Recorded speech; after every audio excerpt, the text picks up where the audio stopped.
Leitura do livro Seu Lugar no Time dos Sonhos de Deus, Formando Campeões, do autor Tony Cook. Capítulo 5. Campeões são autênticos.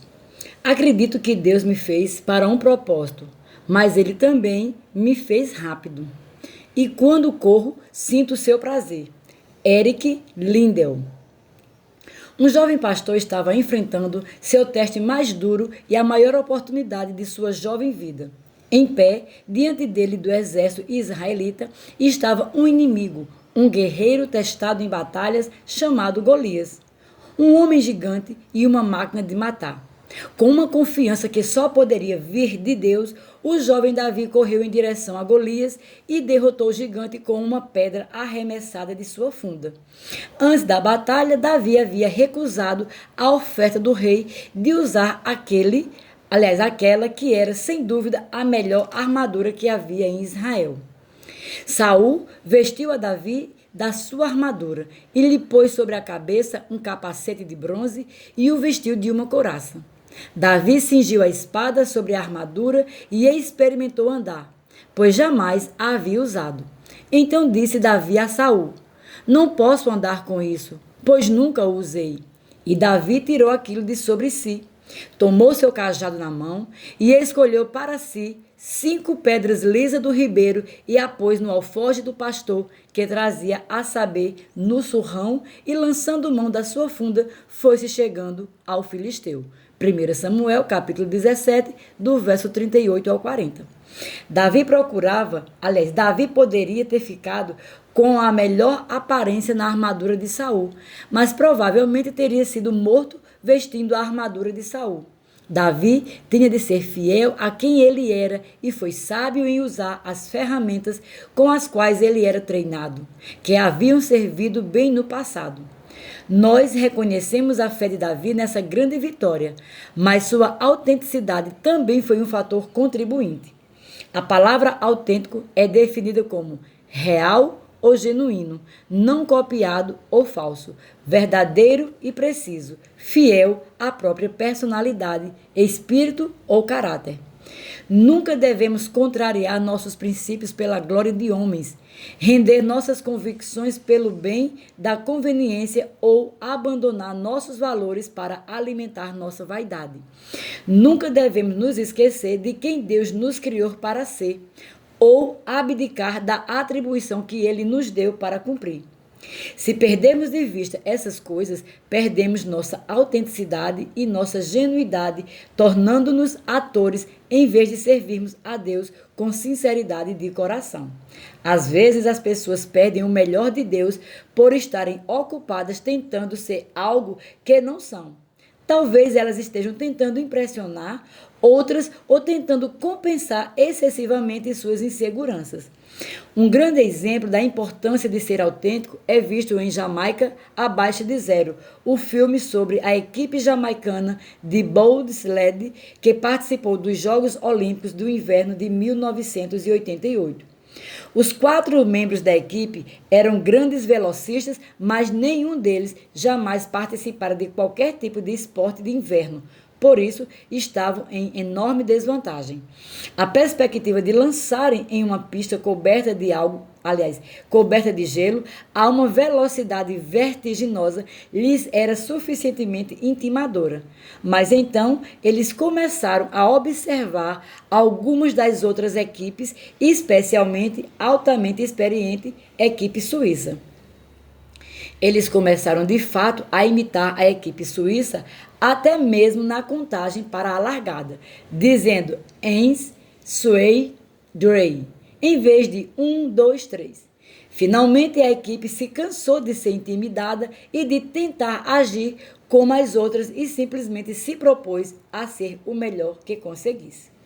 Em outros casos, as pessoas começam intrinsecamente genuínas, mas perdem a direção, até mesmo sua identidade. Ao longo do tempo, se você está familiarizado com os filmes Rock, em que Sylvester Stallone interpreta Rocky Balboa, tem uma ideia do que estou dizendo. No primeiro filme, Rocky é um corajoso boxeador amador. Nada há de elegante ou refinado nele. Quando ele tem a incrível oportunidade de lutar contra um campeão mundial, começa a treinar em academias mais iluminadas e a correr em bairros violentos. Ele veste roupas de treinos baratas, come ovos crus e soca carcaças de boi no interior de um frigorífico. A marca cativante de Rock é ele ser quem ele é. Ele é um operário briguento e não tenta ser algo que não é. Em Rock 3, há uma história totalmente diferente.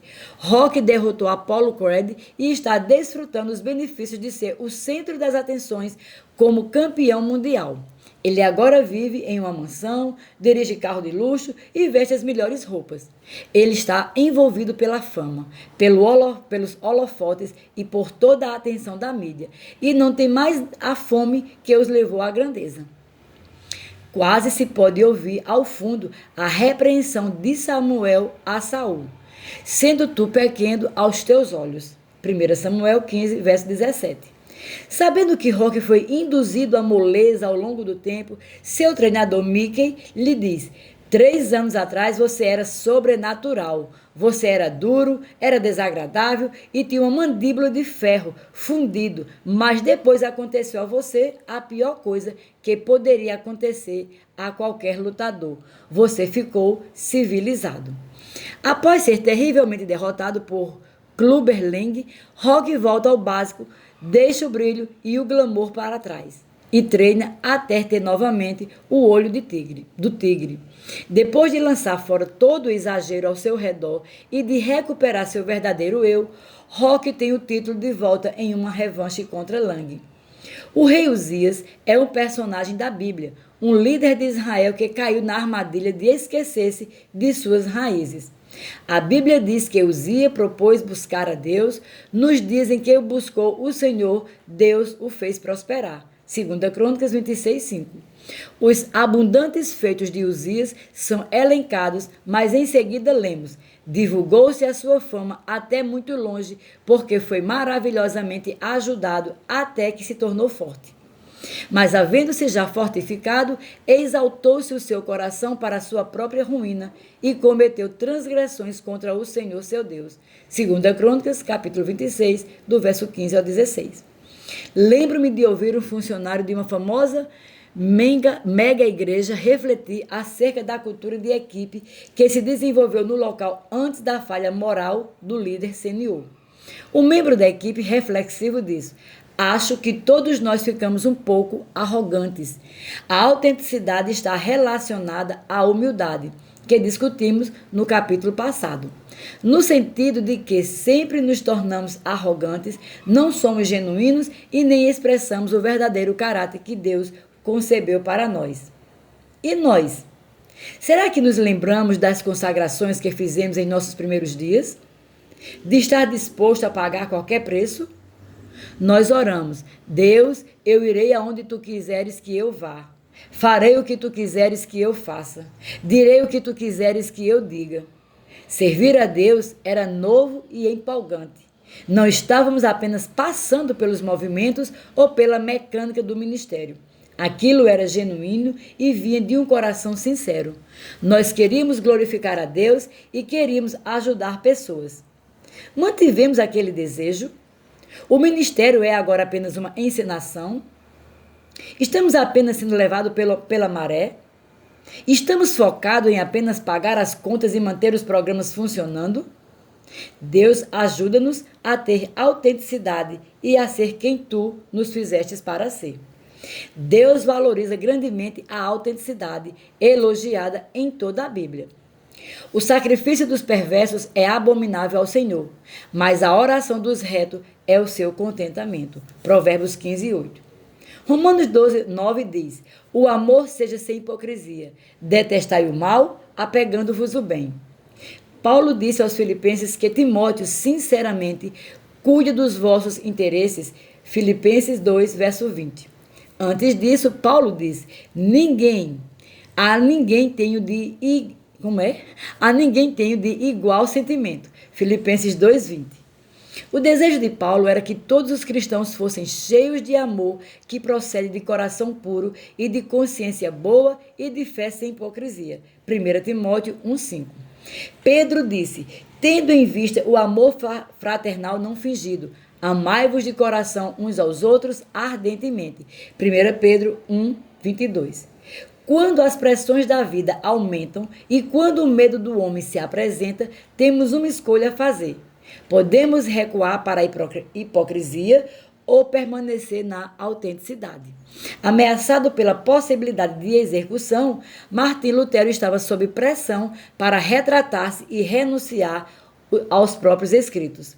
Ele disse, a menos que eu seja convencido pelos testemunhos das Sagradas Escrituras ou por razão evidente, sou escravo das Escrituras e minha consciência foi levada cativa à palavra de Deus. Não sou capaz de me retratar e nem estou disposto a isso, uma vez que não é seguro nem correto agir contra a consciência. Deus me ajude. Amém. Diferentemente de Lutero, Pedro e Barnabé dissimularam sua autenticidade, pelo menos durante um curto tempo, em uma situação descrita pelo apóstolo Paulo em Gálatas. Quando, porém, Cefas veio a Antioquia, resisti-lhe face a face, porque se tornara repreensível. Com efeito, antes de chegarem alguns da parte de Tiago, comia com os gentios, quando, porém, chegaram, afastou-se e, por fim, veio a apartar-se, temendo-os da circuncisão. E também os demais judeus dissimularam com ele, a ponto de o próprio Barnabé ter deixado levar pela dissimulação deles. Gálatas 2, do verso 11 ao 13. Perceba que Pedro e Barnabé não foram os únicos afetados pelo retrocesso a uma postura de hipocrisia. Outros cristãos os seguiram e se desviaram. É melhor para nós e para o corpo de Cristo escolhermos permanecer autênticos.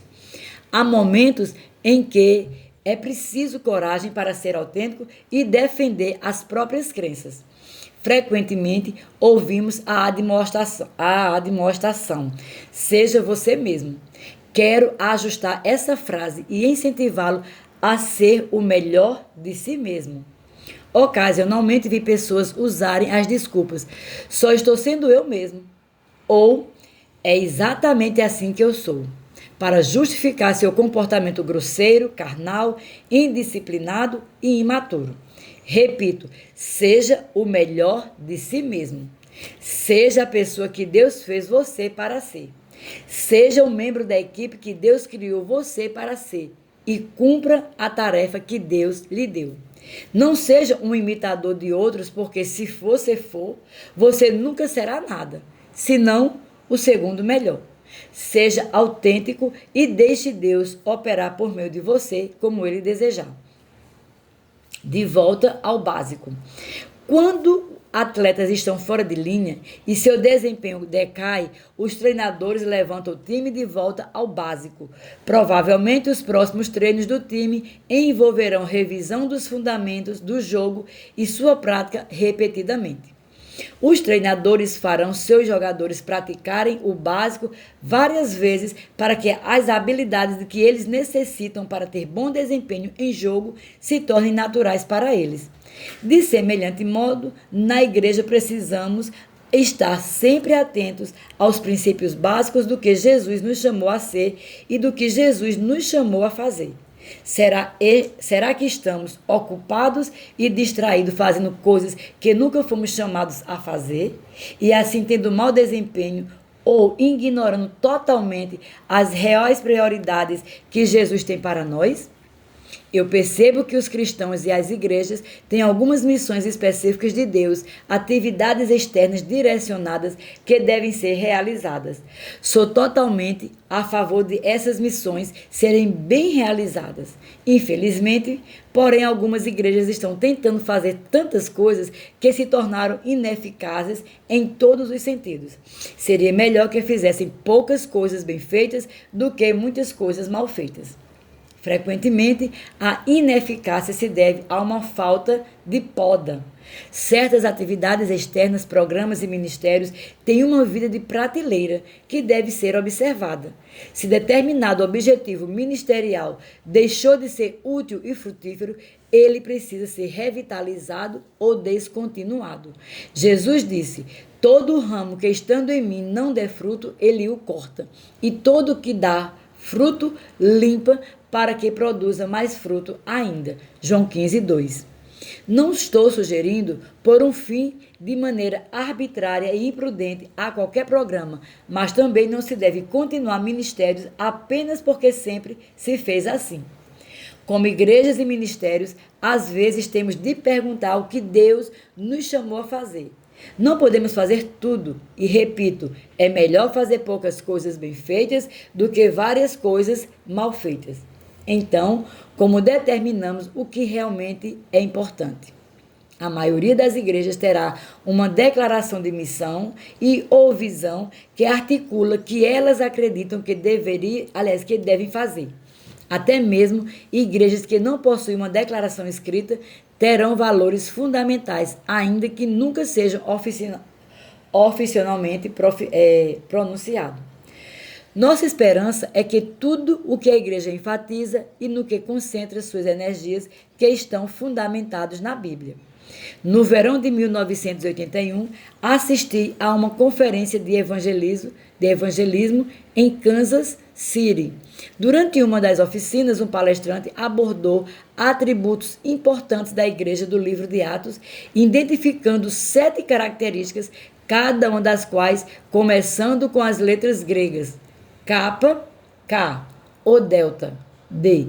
Embora não me lembre do palestrante ou do título da oficina, ainda me lembro daqueles pontos. Ainda hoje, eles me alertam sobre a igreja não ser uma entidade unidimensional. Qualquer pastor poderá analisar esta lista e fazer a pergunta: como temos enfatizado os elementos que eram essenciais na vida da igreja primitiva? Características chaves da igreja primitiva. Querigma, quer dizer proclamação. Essa palavra pode se referir ao conteúdo do que é pregado ou ao ato de pregar propriamente dito. Querigma acabou sendo entendida como a mensagem inicial proclamada pelos apóstolos ao apresentarem os incrédulos a Cristo. Em outras palavras, ela era a verdade fundamental do Evangelho, que era proclamada para persuadir as pessoas e depositarem sua fé em Cristo e se tornarem seguidoras dele. Um grande exemplo de querigma é encontrado em 1 Coríntios 15, do verso 3 ao 4, que diz: antes de tudo, vos entregueis o que também recebi, que Cristo morreu pelos nossos pecados, segundo as Escrituras, e que foi sepultado e ressuscitou ao terceiro dia, segundo as Escrituras. Didaquê, ensino.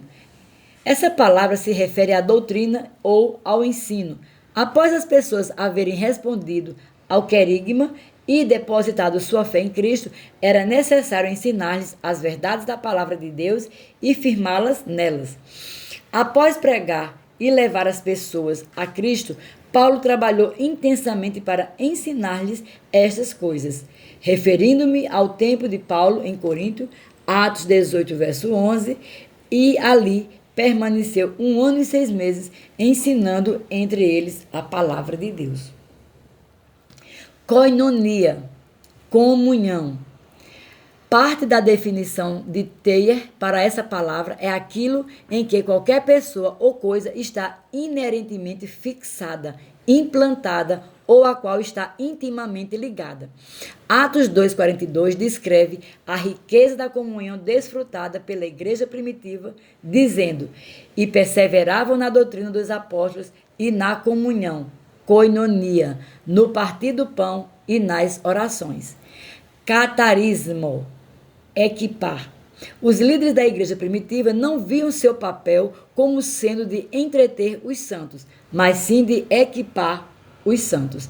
Efésios 4, verso 11 e 12 diz: e ele mesmo concedeu dons, equipamento, uns para apóstolos, mensageiros especiais, outro para profetas, pregadores e expositores inspirados, outros para evangelistas, pregadores do evangelho, missionários que viajam, e outros para pastores do seu rebanho, e mestres com vistas ao aperfeiçoamento do santo, seu povo consagrado, para o desempenho do seu serviço, para a edificação do corpo de Cristo, a igreja. A palavra equipar, catarístimos, era usada para se referir a pescadores reparando suas redes, a um médico endireitando um osso fraturado ou a uma casa sendo mobiliada. Ela significava levar algo ou alguém à condição pretendida para que estivesse adequada à sua tarefa. Diáspora, dispersão. Diáspora, que significa espalhado no estrangeiro. É usada 2 vezes no capítulo 8 de Atos. O versículo 1 diz: naquele dia levantou-se grande perseguição contra a igreja em Jerusalém, e todos, exceto os apóstolos, foram dispersos pelas regiões da Judéia e Samaria. Depois o versículo 4 diz: entre mentes, os que foram dispersos iam por toda parte pregando a palavra. É interessante a primeira dispersão evangelística dos cristãos não ter sido em resposta à oração ou a uma estratégia de missões, mas a uma reação à perseguição. Diaconia, serviço. Você poderá reconhecer essa palavra como algo semelhante a diácono. Ela se refere a ministério ou serviço.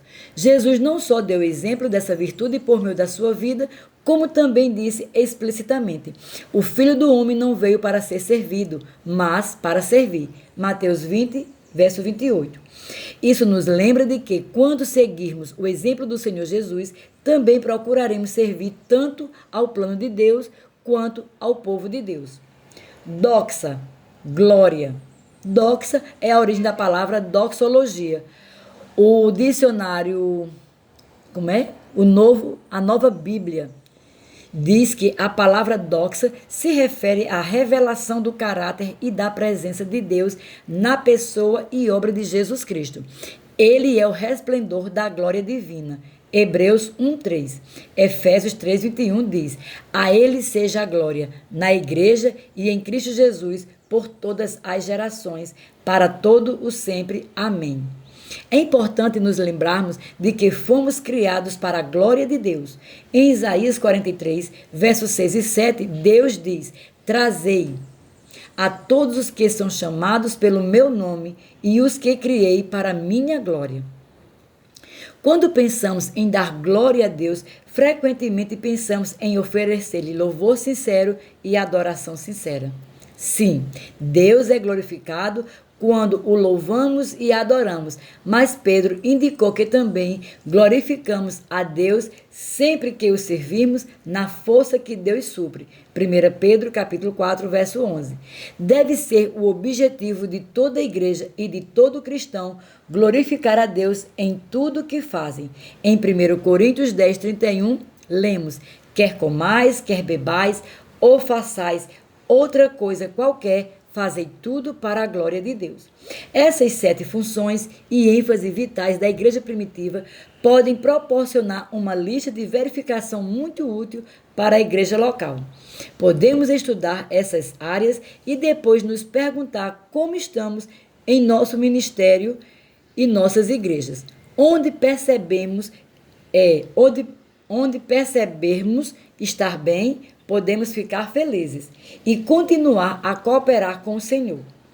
Se percebermos uma deficiência em uma ou mais dessas áreas, poderemos considerar em oração a maneira de aumentar a nossa eficácia com a ajuda celestial. O que você faz bem? Se sua graça pertence mais fortemente à comunhão e ao serviço, concentre-se nisso com todo o seu coração. Mas, ao mesmo tempo, valorize aqueles cujo foco está em outras áreas e permita que seus pontos fortes contemplem os deles. Se sua graça está nas áreas de ensino e pregação, se entregue a essas funções, mas celebre aqueles cujos pontos fortes estão em outro lugar.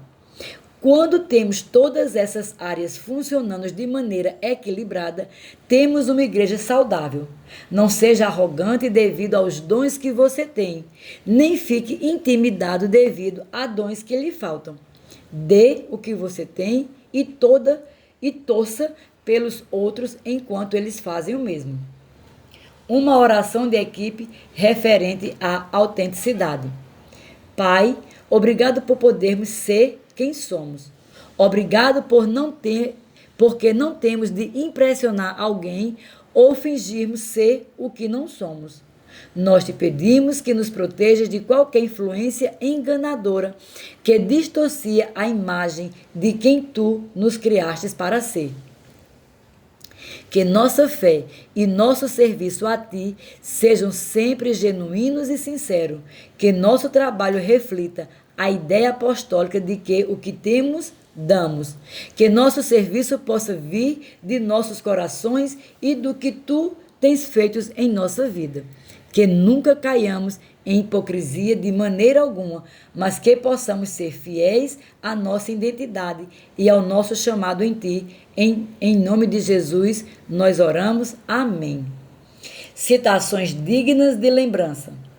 Sinceridade é falar o que pensamos, fazer o que pretendemos e professamos, ter bom desempenho e tornar bom o que prometemos, e realmente ser o que parecemos ser.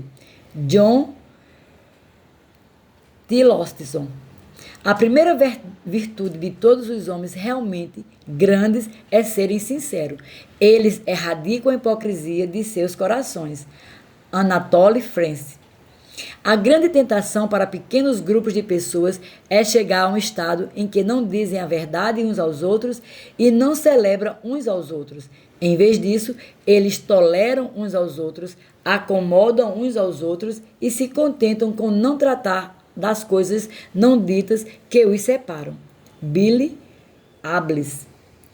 Nada é mais eficaz do que o louvor sincero e preciso, e nada é mais falho do que um leigo padronizado. Billy Vass. Coelhos não voam, águias não nadam, patos parecem estranhos ao tentar escalar, esquilos não têm penas, pare de comparar. Há muito lugar na floresta. Charles Siddall. Perguntas para reflexão e debate. Identifique alguém que você conhece que demonstra autenticidade. Descreva como você viu a autenticidade operar na vida dessa pessoa e os benefícios que ela produziu. Identifique o momento em que você agiu com autenticidade e a demonstrou. Quais foram os benefícios? Identifique um momento em que você não agiu com autenticidade. Isso criou problemas? Como você se recuperou? Quais são algumas maneiras práticas em que uma equipe autêntica atua? O que acontece quando a autenticidade faz parte da cultura da equipe?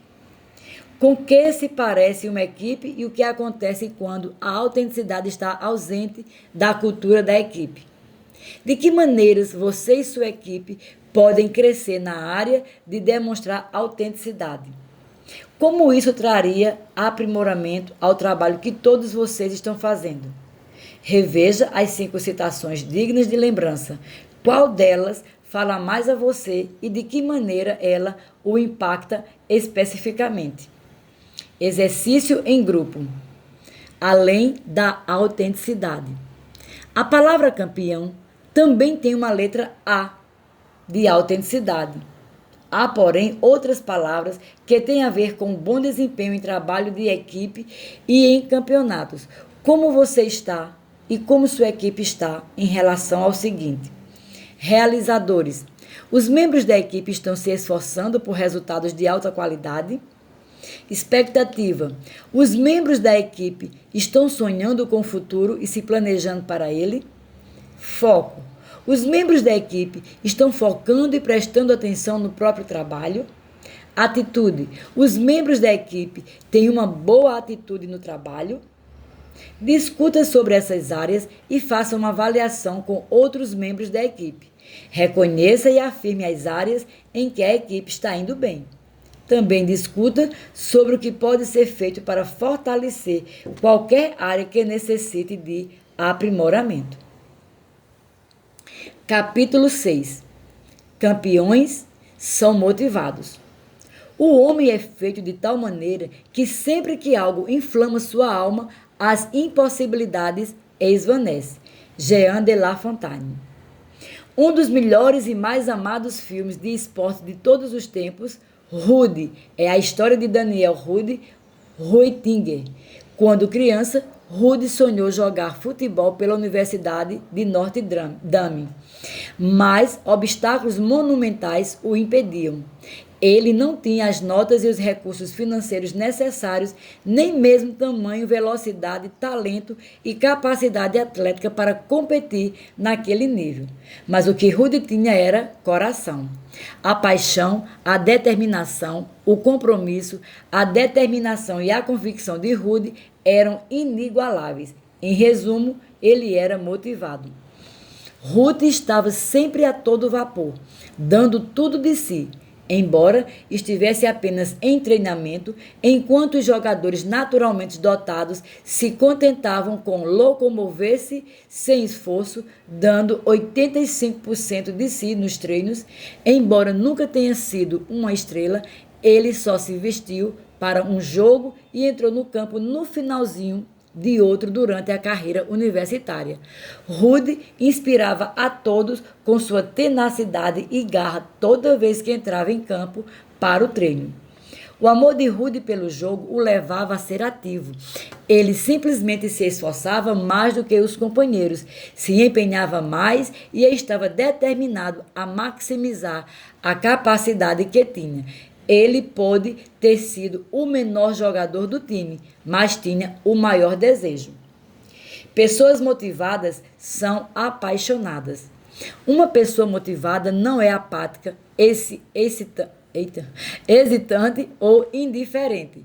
Não é irreverente, preguiçosa ou descontraída.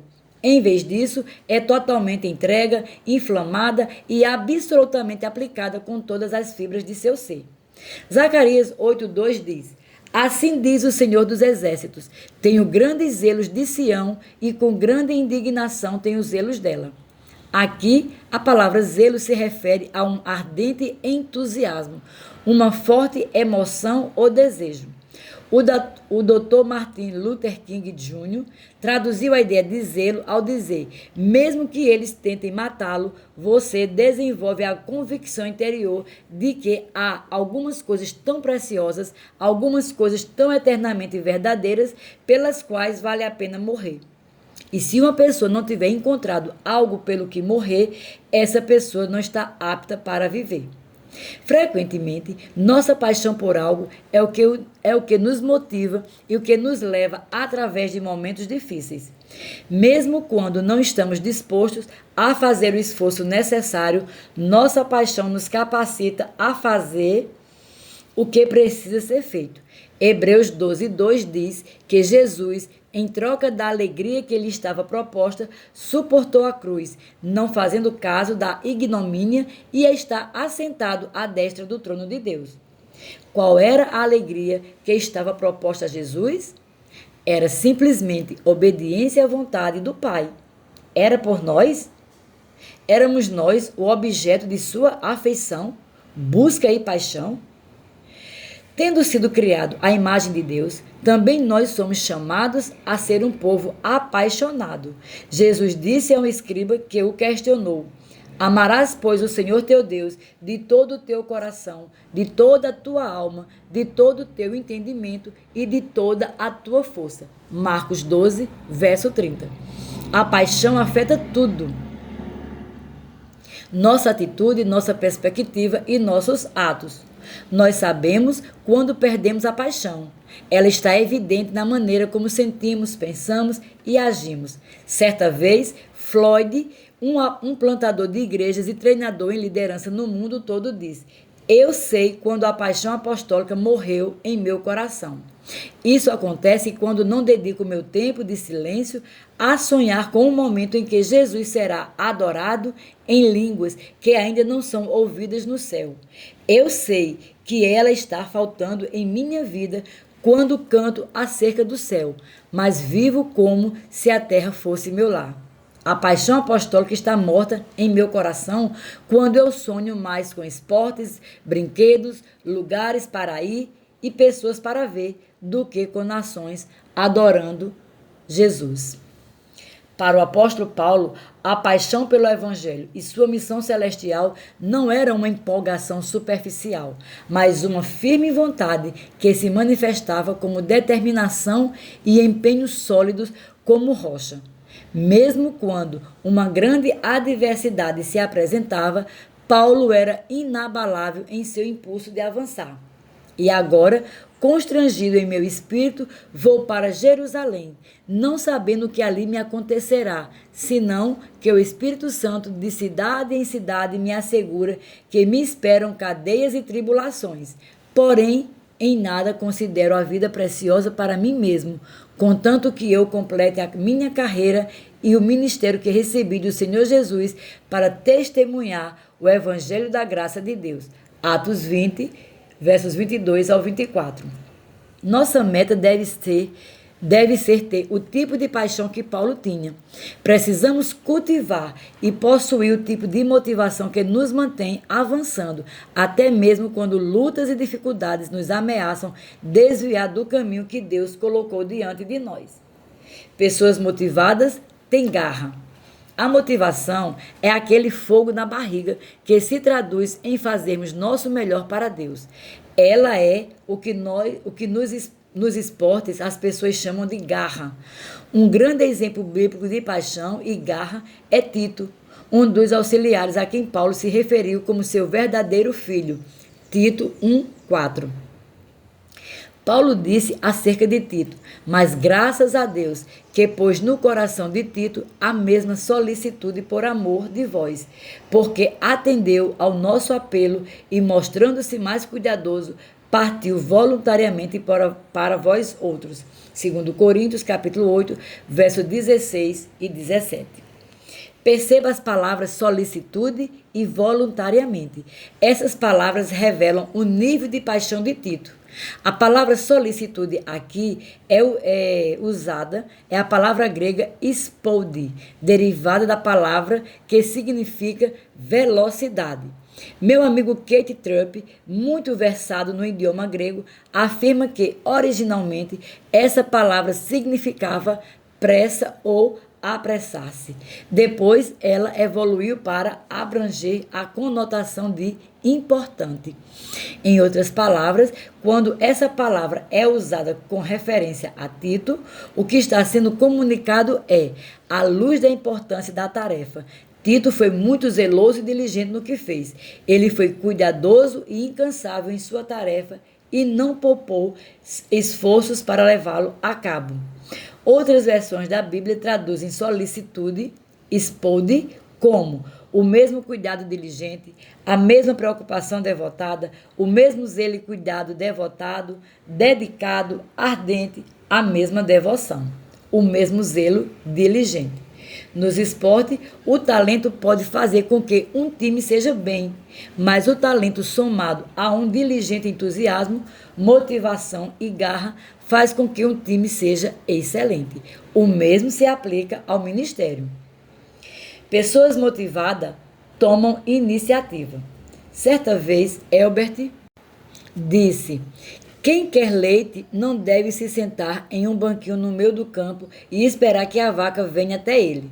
Em outras palavras, sempre há algo que podemos fazer, mesmo se estivermos esperando pacientemente por uma resposta à oração.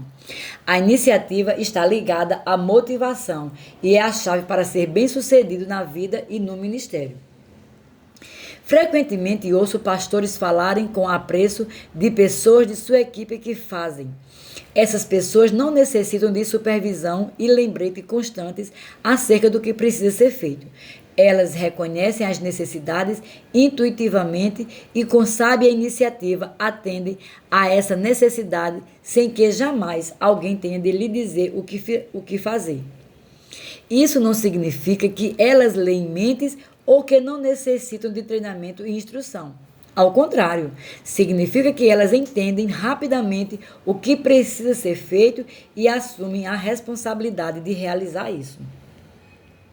Por exemplo, um trabalhador poderá ser instruído a levar novas cadeiras para determinada sala de aula. Uma pessoa sem iniciativa poderá simplesmente colocar as cadeiras dentro da sala e considerar que o trabalho está terminado. Todavia, uma pessoa com iniciativa irá levá-las, colocará as cadeiras em ordem e limpará a sala. Se não houver alguma pergunta, o empregado dirá, no mínimo, ao seu supervisor: suponho que você queira que eu arrume as cadeiras e também limpe tudo, correto? A iniciativa e a perfeição andam de mão dadas. Quando elas fazem parte da cultura de uma equipe, as tarefas serão cumpridas, e muito bem cumpridas. Você não verá um monte de pontas soltas e coisas caindo. Empregados motivados permanecem no controle e se orgulham de seu trabalho. A melhor motivação vem de dentro. O lendário treinador de basquete John Wooden disse: nunca deverá haver a necessidade de eu ministrar uma palestra para incutir motivação nas pessoas. A motivação precisa vir da crença profundamente enraizada do jogador de que o sucesso definitivo está em dar o melhor de si. Mais que tudo, eu queria que os jogadores amassem o processo de fazer isso, diferentemente de uma palestra motivacional que poderia gerar um entusiasmo temporário. Amar o processo de trabalhar para dar o melhor de si não é temporário. Quando os jogadores realmente acreditam nisso, uma palestra motivacional para que eles possam chegar lá é desnecessária. Eles já chegaram lá. Eu amo a citação do treinador Wooden, mas também acredito que ele está apresentando o ideal. Se você é um líder, não pode sempre presumir que os membros da equipe serão 100% motivados internamente. Um líder reconhecerá que seus jogadores estão em diferentes níveis de maturidade e automotivação e trabalhará com eles adequadamente. Kevin e Hacken, dois grandes nomes da NBA, revelaram sua compreensão sobre a automotivação dizendo: todos os grandes jogadores são automotivados e não cabe a outra pessoa fazer-me dar o melhor de mim. O ex-treinador de futebol universitário Lou Holtz disse: ninguém lhe dará corda todas as manhãs e lhe fará uma palestra motivacional. Então, motive a si mesmo. Embora a automotivação seja a meta ideal, um bom treinador procurará motivar a equipe externamente, incentivando-a, ensinando-a a desenvolver a habilidade da automotivação. Enquanto treinava e orientava o jovem Timóteo, o apóstolo Paulo reconheceu a tendência de Timóteo à timidez. Paulo encorajou o jovem discípulo a assumir a responsabilidade pelo próprio fervor espiritual. Ele disse a Timóteo: reaviva, reacende as brasas, sopra a chama, mantém queimando o dom de Deus, o fogo interior que há em ti pela imposição das minhas mãos, porque Deus não nos tem dado espírito de covardia, mas nos tem dado espírito de poder, de amor e de moderação. 2 Timóteo capítulo 1, versos 6 e 7. Seja uma pessoa apaixonada pelas coisas de Deus e pelo que você e sua equipe podem realizar trabalhando juntos. Seja uma pessoa que tenha garra e toma a iniciativa. E, finalmente, seja uma pessoa que assume a responsabilidade pelo próprio nível de motivação. Seja responsável por reavivar-se e manter-se assim. Uma oração de equipe referente à motivação. Pai, hoje nós determinamos em nosso coração sermos influenciados por Ti, inspirados por Ti e motivados por ti.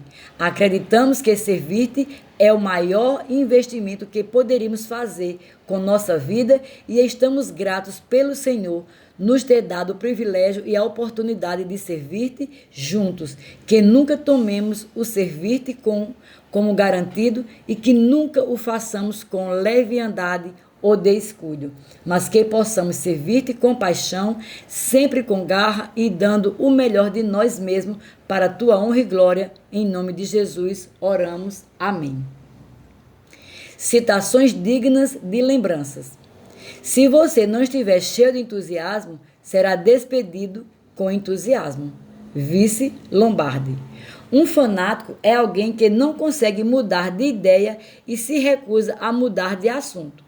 Winston Churchill. Tudo vem aos que se esforçam enquanto espera. Thomas A. Edison. Não há congestionamento no caminho da segunda milha. Zig Ziglar. Se você viajar mundo afora, verá que existem duas grandes classes de pessoas. A que dizem, por que será que isso e aquilo não são feitos? E as que dizem, ora, quem me impedirá de fazer isso? Winston Churchill.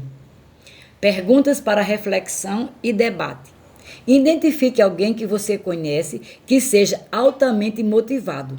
Descreva como você viu a motivação operar na vida dessa pessoa e os benefícios que ela produziu. Identifique um momento em que você operou com muita motivação. Quais foram os benefícios? Identifique o momento em que você não agiu com motivação. Isso criou problemas?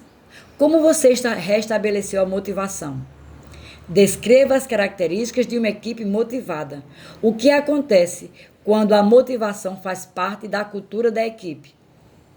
Com que se parece uma equipe e o que acontece quando a motivação está ausente da cultura da equipe? De que maneiras você e sua equipe podem crescer na área de estar motivados? Como isso traria aprimoramento ao trabalho que todos vocês estão fazendo? Reveja as 5 citações dignas de lembrança, qual delas fala mais a você e de que maneira ela o impacta especificamente. Exercício em grupo, além da motivação. Além de motivação, há outras palavras começadas com a letra M, que tem a ver com bom desempenho no trabalho de equipe e em campeonatos. Como você está e como sua equipe está em relação ao seguinte: maturidade.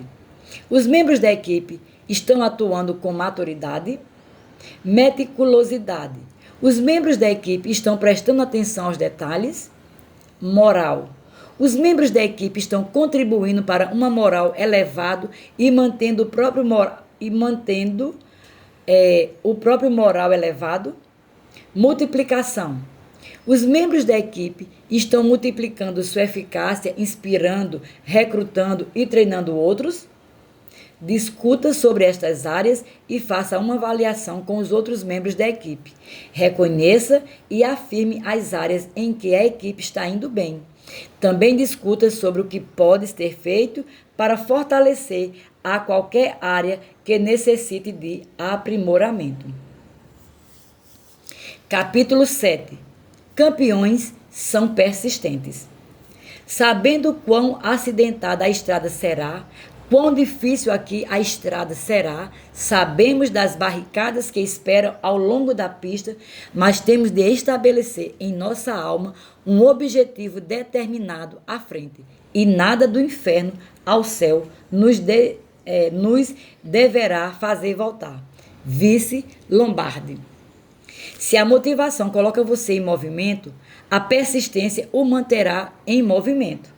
É importante compreender que a paixão tem de ser mantida. Não é suficiente apenas ter uma explosão de empolgação e depois atolar. Avidez, entusiasmo e garra são ótimos, mas precisam ser mantidos. Precisamos ser tão fortes na chegada quanto ávidos na partida. É aí que entra a ação, a persistência. Jessé ganhador de 4 medalhas de ouro nos Jogos Olímpicos de Berlim em 1936, expressou poderosamente o significado da paixão duradoura. Ele disse: há algo que pode acontecer a todo atleta e a todo ser humano, o instinto de afrouxar, de ceder à dor, de dar menos do que o melhor de si. O instinto de esperar vencer, por sorte ou por seu oponente, não dar o melhor de si, em vez de ir ao limite e ultrapassar o seu limite, onde a vitória sempre será encontrada. Derrotar esses instintos negativos que querem nos derrotar é a diferença entre vencer e perder. E nós enfrentamos essa batalha todos os dias da nossa vida. Certa vez, Bear Bryant, o famoso treinador de futebol do Alabama, disse: não desista no fim do primeiro tempo. Concentre-se em vencer o segundo tempo. Eu vi corredores diminuírem a velocidade perto da linha de chegada, pensando que teriam uma vitória fácil, apenas para serem ultrapassados no último segundo da corrida por alguém que estava se aproximando deles. Vi jogadores de futebol americano que jogaram a bola para trás logo antes de cruzarem a linha do gol, perdendo um touchdown. Eles podem ter tido garra no início, mas desistiram de dar tudo de si cedo demais. No campeonato do Super Bowl, no 27, um jogador de defesa recuperou um lance atrapalhado e correu 65 jardas para o que parecia ser um touchdown garantido. Esse nome eu não sei falar em inglês de jeito nenhum. Ele diminuiu o ritmo 10 jardas antes da linha do gol e mais tarde disse que estava assistindo a si mesmo no telão. Ele não sabia que um jogador do outro time estava se aproximando dele rapidamente e na linha de uma jarda, a bola desprotegida foi golpeada para fora de sua mão estendida, estragando uma oportunidade touchdown para ele. Não basta começar um grande jogo se você perde a garra antes de ter conseguido atingir o objetivo. Falando à igreja de Éfeso, Jesus a elogiou por muitos atributos destacados e eles estavam realizando várias coisas boas. Então, porém, Jesus os confrontou com o seguinte: tenho, porém, contra ti que abandonastes o teu primeiro amor. Lembra-te, pois, de onde caíste. Arrepende-te e volta às práticas das primeiras obras, e se não venho a ti, e moverei do seu lugar o teu candeeiro, caso não te arrependas. Apocalipse, capítulo 2, do verso 4 ao 5. Mais adiante no livro de Apocalipse, Jesus disse aos Laodicenses: assim, porque és morno, e nem és quente nem frio, estou a ponto de vomitar-te da minha boca. Apocalipse 3,16. A mensagem traduz esse versículo assim: você está estragado, apodrecido e me causa ânsia de vômito. A importância da persistência é claramente expressada em outras partes da Bíblia.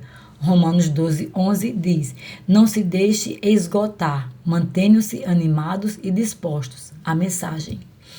Em outra versão da Bíblia, o mesmo versículo diz: no zelo não sejais remissos, sede fervorosos de espírito, servindo ao Senhor. Os cristãos a quem foi destinada a epístola aos Hebreus entenderam mal. Eles estavam deixando escapar as promessas nas quais deveriam estar seguros e as pressões que eles deveriam deixar escapar estavam seguras. Por esta razão, importa que nos apeguemos com mais firmeza às verdades ouvidas para que delas jamais nos desviemos. Hebreus 2:1. Cristo, porém, como Filho em sua casa, a qual somos nós, se guardarmos firmes até o fim a ousadia e a exultação da esperança. Hebreus 3:6. Porque nos temos tornado participantes de Cristo, se de fato guardamos firmes até o fim a confiança. Hebreus 3:14. Não abandoneis, portanto, a vossa confiança. Ela tem grande galardão. Com efeito, tendes necessidade de perseverança para que, havendo feito a vontade de Deus, alcanceis a promessa. Hebreus capítulo 10, verso 35 e 36. Esses cristãos estavam se tornando anti-aderentes como Teofon, quando deveriam ter sido aderentes como o velcro e vice-versa. Esses versículos foram escritos a eles para incentivá-los a serem persistentes nas promessas e na vontade de Deus e a deixarem de lado todo o restante. Eleazar é uma figura do Antigo Testamento que era persistente na missão de Deus, quando o povo de Deus foi atacado. Eleazar permaneceu onde estava e matou Filisteu a torto e a direito até ficar exausto, mas sem largar a espada. Naquele dia, o Eterno concedeu grande vitória. 2 Samuel, capítulo 23, verso 10, a mensagem. Outra versão diz: até lhe cansar a mão e ficar pegada à espada. Eleazar se recusou a desistir e demonstrou uma persistência piedosa que faríamos bem em emular. Persistência diante do desânimo. Adoniran Judson, 1788 a 1850, é às vezes referido como o fundador das missões americanas modernas. Ele e sua esposa Anne foram para Burma, após lhe ser negada a entrada na Índia, quando não havia notícia da existência de cristãos naquela região. 6 anos horrivelmente difíceis se passaram antes de Judson ver uma única decisão por Cristo, e em seus primeiros 11 anos foram apenas 20 conversões. Contudo, Judson perseverou. Ele disse: não sairei de Burma até que a cruz esteja plantada aqui para sempre. A despeito de torturantes 19 meses na prisão, Judson perseverou. Ele estava tão compromissado com sua função que escreveu para a Inglaterra: peço às igrejas para terem paciência. Se houvesse aqui um navio para me levar a qualquer parte do mundo, eu não deixaria o campo. Diga aos irmãos que o sucesso é tão certo quanto a promessa de um Deus fiel pode fazê-la. Após 38 anos em Burma, Judson havia evangelizado a nação traduzindo a Bíblia Sagrada para o idioma birmanês. Algum tempo após sua morte, um censo governamental registrou 210 mil cristãos na nação. Outro missionário que demonstrou grande persistência foi William Carey, 1761 a 1834.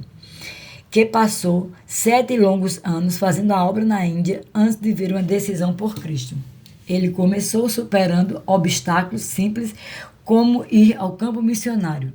Em um congresso de ministros, um pregador mais idoso disse a Carey: jovem, sente-se. Quando Deus quiser converter os pagãos, ele o fará, sem a sua ajuda ou a minha. Carey teve a ordenação rejeitada ao fazer seu primeiro sermão como candidato e levou mais de 2 anos para receber as credenciais. Carey também entendia o trabalho em equipe. Certa vez ele disse: eu descerei se vocês segurarem as cordas.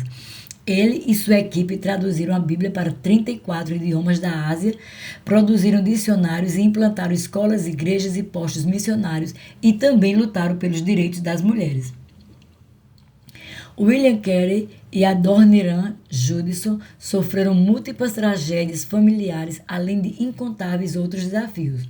Contudo, sua persistência os capacitou a manterem a mão no arado. Carey disse: eu posso labutar, posso perseverar em qualquer busca definida. A isso eu devo tudo. Persistência é mais do que simplesmente não desistir. Persistência significa que não só continuamos, mas também que de modo proativo, agressivo e contínuo nos entregarmos a fazer a vontade de Deus com toda a força e a graça que Ele provê. Estou certo de que pragmáticos bem-intencionados teriam encorajado Carey e Judson em seus primeiros anos no campo a serem razoáveis e a procurarem públicos mais receptivos. Contudo, eles persistiam naquilo que acreditavam ser a vontade de Deus para suas vidas. Sem dúvida, esses homens foram influenciados pelo apóstolo Paulo, que demonstrou grande persistência e dedicação ao chamado.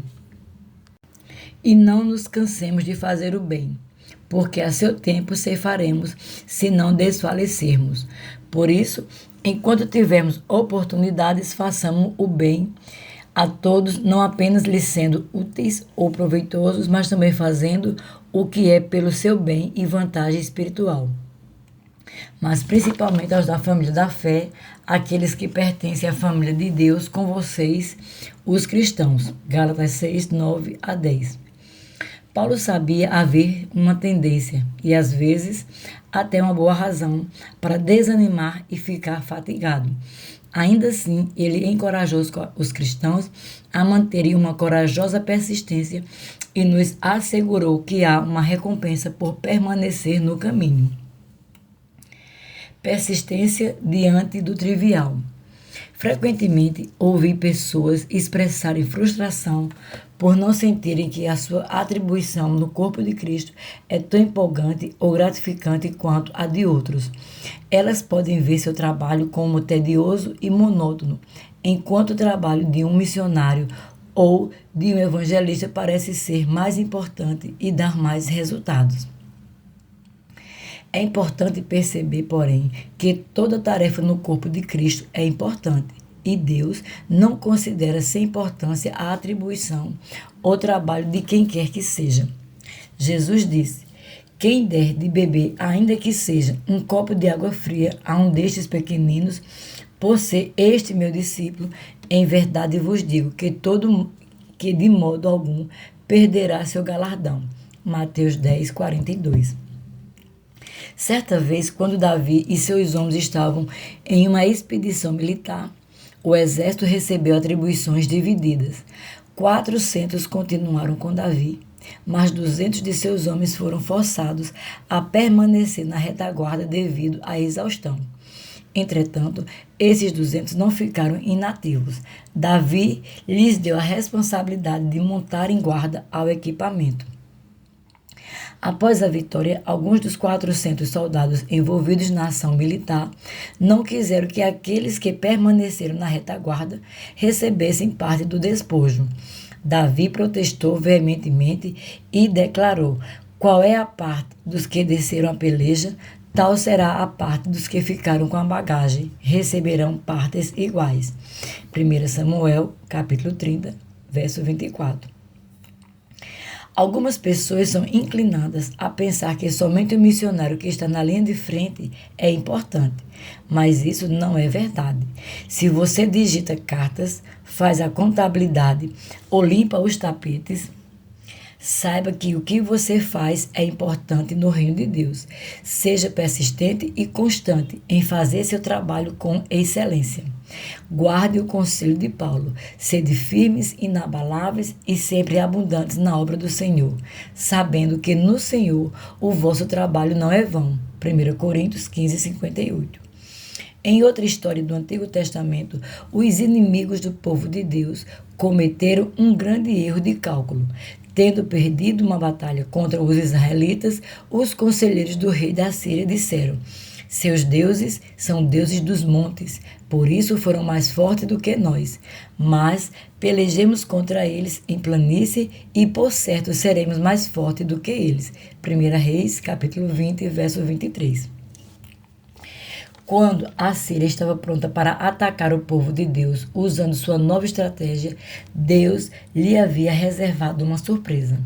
Chegou um homem de Deus e falou ao rei de Israel e disse: assim havia reservado uma surpresa. Assim diz o Senhor: porquanto os sírios disseram: o Senhor é Deus dos montes e não dos vales, toda esta grande multidão entregaria nas tuas mãos, e assim sabereis que eu sou o Senhor. 1 Reis, capítulo 20, verso 28. Os sírios pensaram que Deus era geograficamente limitado, que ele era restrito em sua capacidade de libertar seu povo. Eles pensaram que o Deus de Israel era apenas um Deus dos montes, mas Deus quer que saibamos que ele é o Deus dos montes, das planícies e dos vales. Como isso se aplica a nós, no tocante a sermos campeões para Deus? Em sentido figurado, os montes representam os pontos altos da nossa vida, as experiências mais elevadas, os momentos em que nos sentimos como se estivéssemos no topo do mundo. Porém, Deus não está conosco não somente quando estamos no topo de tudo. Ele é também o Deus das planícies. Metaforicamente, as planícies se referem aos que consideramos serem os aspectos rotineiros comuns cotidianos da vida. Richard J. Foster disse: a descoberta de Deus está no cotidiano e no comum, não no espetacular e no heróico. Se não conseguirmos encontrar Deus nas rotinas do lar e do trabalho, não encontraremos de modo algum. Deus está tão interessado nas planícies da vida quanto nos montes. Não deixe a impaciência e uma falta de contentamento com o lugar onde você está lhe fazerem pensar que não está fazendo a coisa certa. O gramado do vizinho não é mais verde que o seu. O que John Burroughs disse é o que acontece muitas vezes. O engodo distante e do difícil é enganoso. A grande oportunidade está onde você está. Sou grato por meus pulmões não haverem decidido que estão entediados, porque tudo que fazem o dia inteiro é inspirar e expirar. Isso pode não parecer muito empolgante para os pulmões, mas sou muito grato por eles continuarem fazendo.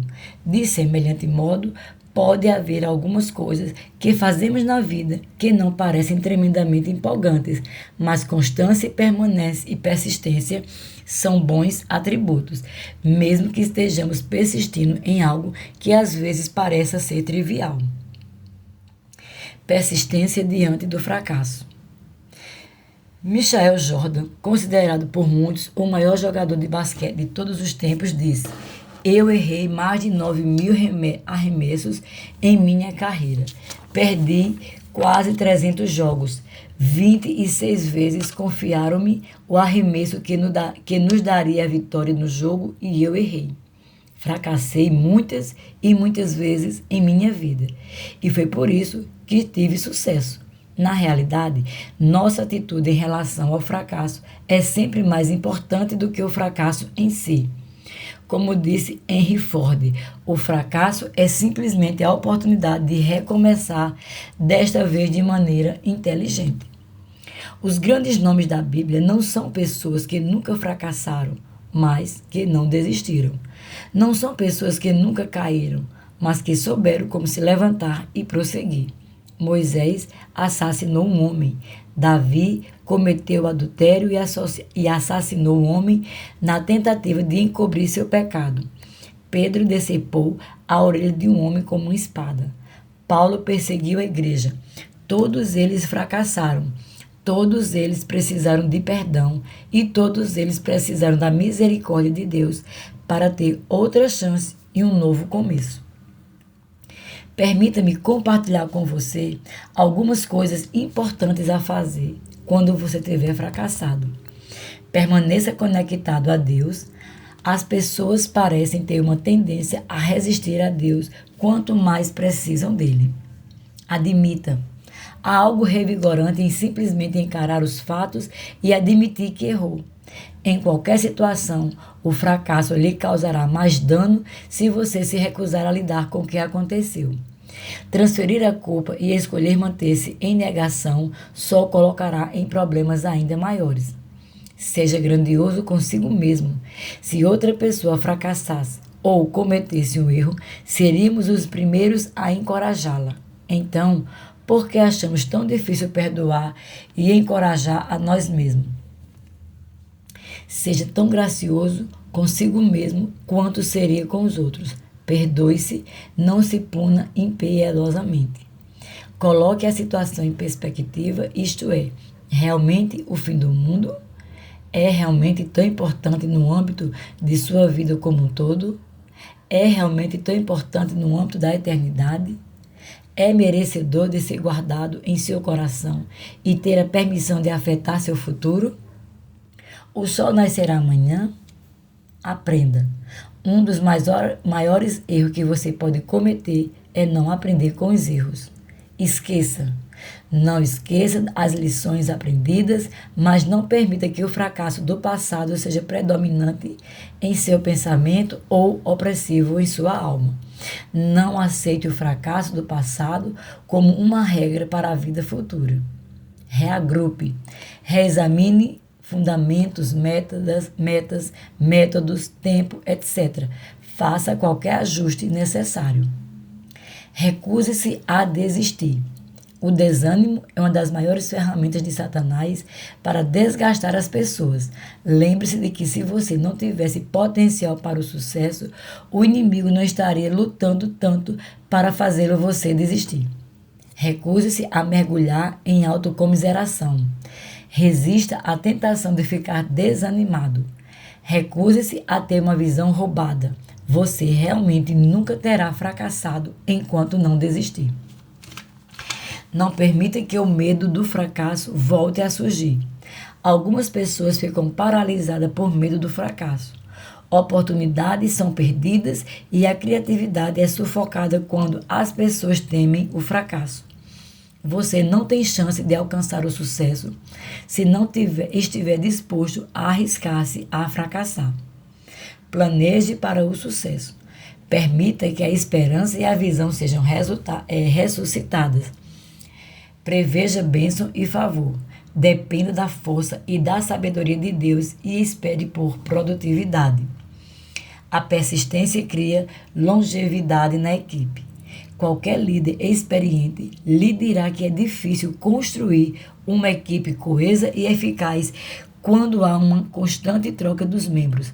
Percebo que às vezes as pessoas serão direcionadas a outra tarefa, mas há algo saudável para o indivíduo e para a igreja quando os membros da equipe se mantêm estáveis, realmente crescem e criam uma crescente profecia em suas posições. Há entre alguns uma tendência sempre a pular de galho em galho, ficar em uma posição apenas um tempo suficiente para ser capaz de começar a prosperar e então sair antes de uma chance de realmente deixar uma marca. Se você é um cristão experiente que vem servindo a Deus há muitos anos, agora não é o momento de diminuir o ritmo e relaxar. Se há sangue correndo em suas veias, você tem um propósito. Sirva a Deus apaixonadamente até o último suspiro. Se você é um cristão jovem, estabeleça em seu coração o propósito de correr sua carreira com resistência e de não deixar seu zelo por servir a Deus esvanecer-se com o passar do tempo. Uma oração da equipe referente à persistência. Pai, Tu não nos criastes apenas para começarmos a carreira. Tu nos concebestes para a terminarmos e o fazemos com poder. Submetemos nossa vida a Ti e Te pedimos para criar persistência e resistência no mais íntimo de nosso ser. Oramos por nunca nos tornarmos letárgicos ou cedermos à apatia, mas sim perseguir com tenacidade o Teu plano e nos aplicarmos à Tua obra até o último suspiro. Que nunca nos cansemos de fazer o bem.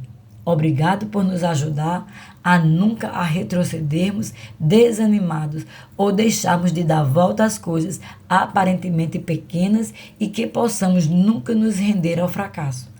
Abraçamos o Teu desejo para a nossa vida, que é darmos fruto e que nosso fruto permaneça. Em nome de Jesus, oramos. Amém. Citações dignas de lembrança. Determinei-me nunca parar antes de chegar ao fim e realizar o meu propósito. David Livingstone. Nada neste mundo pode tomar o lugar da persistência. Não será o talento, nada é mais comum do que pessoas talentosas e mal-sucedidas. Não será a genialidade. A genialidade não recompensada é quase um provérbio. Não será a cultura. O mundo está repleto de sem-tetos cultos. Somos a persistência e a determinação. Somos onipotentes. E a determinação são onipotentes. Calvin Coolidge. Contarei o segredo que me levou ao meu objetivo. Minha força reside unicamente na minha tenacidade. Louis Pasteur. Nunca se entrega. Nunca, nunca, nunca, nunca. Em nada grandioso ou pequeno, grande ou minúsculo. Nunca se entregue. exceto a convicções de honra e bom senso. Winston Churchill. Todo homem é entusiasmado em determinados momentos.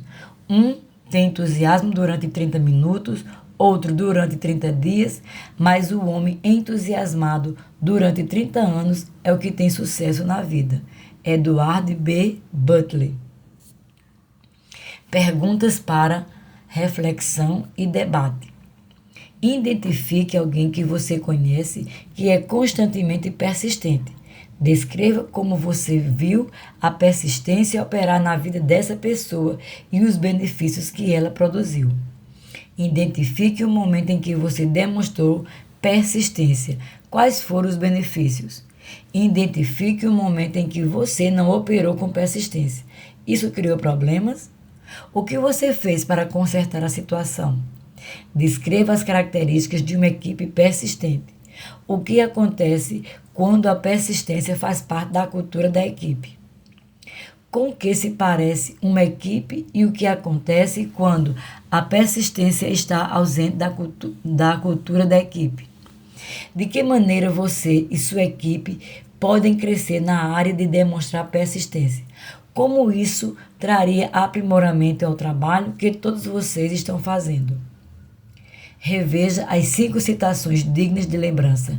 Qual delas fala mais a você e de que maneira ela o impacta especificamente? Exercício em grupo além da persistência. A palavra campeão também inclui a letra P de persistência. Há, porém, outras palavras que têm a ver com bom desempenho no trabalho de equipe e em campeonato. Como você está e como sua equipe está em relação ao seguinte: positividade. Você e sua equipe têm uma atitude positiva? Pessoas. Como estão suas habilidades interpessoais? Você está desenvolvendo e aprimorando essas habilidades e se empenhando em despertar o melhor nos outros? Oração. Você mantém uma sólida vida de oração? Diversão. Você mantém um bom senso de humor e se diverte com os demais membros da equipe? Discuta sobre essas áreas e faça uma avaliação com os outros membros da equipe. Reconheça e afirme as áreas em que a equipe está indo bem. Também discuta sobre o que pode ser feito para fortalecer qualquer área que necessite de aprimoramento.